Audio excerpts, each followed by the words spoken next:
Donc,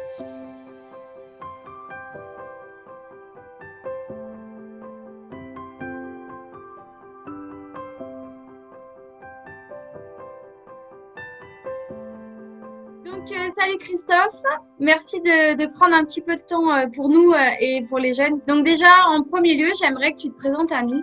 Je me présente, je suis Jean-Christophe Roblot. Je suis coach et surtout expert en management et en accompagnement des entreprises et surtout des salons. Je viens du monde de la coiffure. Je me suis installé à l'âge de 25 ans et puis je me suis spécialisé. J'ai monté des salons. Aujourd'hui, j'ai 8 salons. J'ai managé jusqu'à 40, 50 salons. J'ai eu plusieurs centaines de personnes sous ma responsabilité. Et aujourd'hui, je me suis surtout centré sur mon cœur de ce qui m'intéresse aujourd'hui. C'est une fois que j'ai fait le tour de tous les salons, c'est comment je peux aider les gens à mieux prospérer dans leurs affaires et à faire de leur métier un métier passionnant, mais surtout de les aider à faire de la croissance. Voilà. Ma première question, ce sera quel conseil tu pourrais donner à un jeune qui a envie de se lancer tout de suite maintenant, après ses études? Pourquoi on le fait? La vraie question, c'est pourquoi j'ai envie de m'installer? Alors, quand on a répondu au pourquoi, c'est de se dire après, est-ce que j'ai les capacités à pouvoir le faire? Et quel concept je veux faire? Si je veux monter un salon de coiffure pour être indépendant, rien que pour ça, il n'y a pas besoin de monter un salon de coiffure.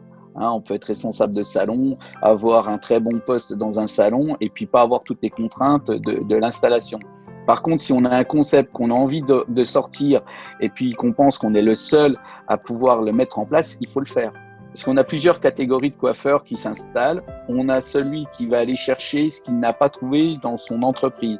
C'est-à-dire, soit il ne s'éclate pas, il ne gagne pas suffisamment sa vie et il se dit, ben moi je vais me mettre à mon compte et je gagnerai mieux ma vie et je vais faire différent de mon patron. Ça, c'est 80% des gens qui s'installent pensent comme ça. Malheureusement, au bout de quelques années, ils s'aperçoivent que c'est compliqué et qu'ils se sont installés trop vite et puis qu'ils l'ont fait sans avoir réfléchi. Ils l'ont réfléchi par l'appât du gain, mais pas dans la construction du concept et quelle clientèle ils ont envie de coiffer. Alors des fois, on va reprendre un salon très rapidement, on va faire des choses, mais on n'a pas écrit sa propre histoire. Moi, j'invite, quand on a envie de s'inscrire à monter son salon, c'est une très belle aventure, il faut le faire, mais il faut y mettre toutes les cases. C'est quoi mon concept? Ou est-ce que je suis suffisamment armé pour pouvoir m'installer?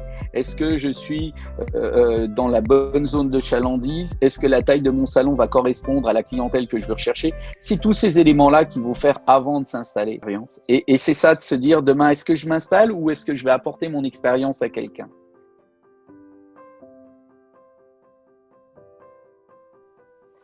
La première, c'est d'écrire son concept. C'est quoi mon concept? La deuxième, c'est dans quelle zone de chalandise je souhaite m'installer. Quelle est la taille du salon pour pouvoir bien gagner ma vie sur le concept que je souhaite, voilà, c'est un élément. Avoir une très bonne maîtrise sur la comptabilité gestion, parce qu'il faut cet élément-là pour bien maîtriser ses coûts, savoir parler à un banquier, avoir mis aussi un peu d'argent de côté, ça aide. Voilà, ça c'est des éléments qui sont déterminants pour la réussite d'un projet d'installation.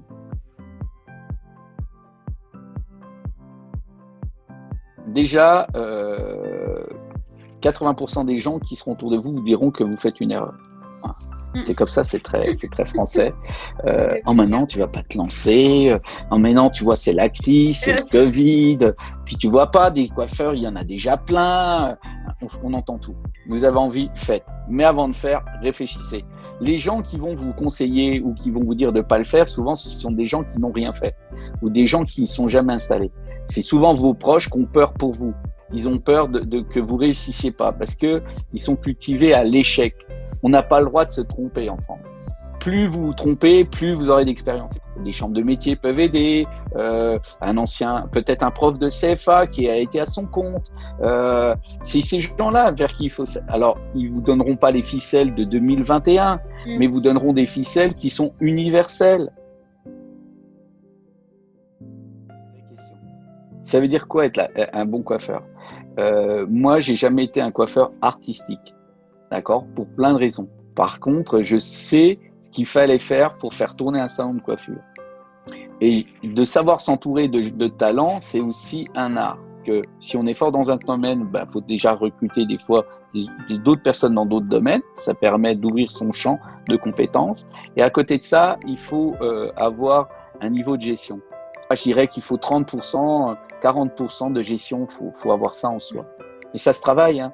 J'étais au brevet professionnel, j'avais horreur de ça.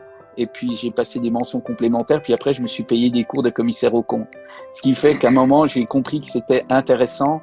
Voilà, et ça m'a sauvé, ça m'a aidé. Quand on a envie de s'installer, c'est un élément déterminant. Et bien se payer une formation de gestion, ça vaut tout l'or du monde aussi. Quand vous êtes seul, vous faites un client. Quand vous êtes deux, vous faites 3 clients. Quand vous êtes 3, vous faites 5 clients. C'est-à-dire que vous augmentez votre potentiel. L'association, elle doit se faire quand on a envie, mais elle doit s'écrire. C'est-à-dire qu'il faut créer un pacte d'associés. Dire pourquoi j'ai envie de m'associer, qu'est-ce que je vois dans 3 ans, qu'est-ce que je me vois dans 5 ans. Surtout, une erreur qu'il ne faut pas faire, il ne faut pas se mettre à 50-50. Alors, tu me demandais, jamais, c'est une erreur stratégique. Les gens qui disent, ouais, mais on veut être 50-50, on est égal. Non, il y en a un qui a 51, l'autre qui a 49, parce qu'il faut bien qu'il y ait une prise de décision à un moment. Ouais. Hein. Et puis, dire ce qu'on pense de l'autre. Parce que on va dire, j'aime pas ton esprit ronchon, tout ça. Dire ce qu'on n'aime pas, mais ça veut pas dire qu'on n'a pas envie de s'associer. Mais dire ce qu'on ressent pour l'autre en disant, j'aime ça chez toi et j'aime moins ça chez toi, c'est bien quand les gens le savent. Ouais, moi, clair. Je suis l'opposé de Raphaël Perrier. Je suis complètement l'opposé de Raphaël Perrier. Voilà. Et quand on a décidé de travailler ensemble, je lui ai dit ce que moi j'aimais et ce que j'aimais pas, et lui pareil. Mais ça n'empêche qu'on adore travailler ensemble. C'est ça. Il n'a pas recruté le plus jeune. C'est l'expérience, ça. Ouais, voilà. Ok, ça marche. Bon, écoute, je crois qu'on a fait le tour et que tu as donné un peu ton expertise pour pouvoir aider les jeunes à s'installer et puis que ça leur donnera envie. Voilà, et j'ai une phrase que j'utilise et qui peut servir. Vous avez plus de liberté que ce que vous pouvez utiliser. C'est-à-dire que lancez-vous, faites, vous avez le droit de tout faire maintenant. Mais on pense qu'on fait tout alors qu'il y a encore, tout n'est pas exploité. Voilà, je dis, vous avez encore, mais ça passe par des phases, il faut construire ces phases-là. J'espère que j'aurai au moins fait ouvrir des idées à certains, voilà, le meilleur pour ceux qui veulent s'installer. Ouvrir tous ces champs d'expérience et de se dire qu'est-ce que j'ai envie de faire à un instant T. On a le droit de changer, on a le droit de s'installer à 30 ans, à 40 ans, à 50 ans. Pas obligé de s'installer à 20 ans. Bon, sur ces belles paroles, merci beaucoup Jean-Christophe. Merci. Et puis à très vite. Écoute, merci Lisa. Merci, salut.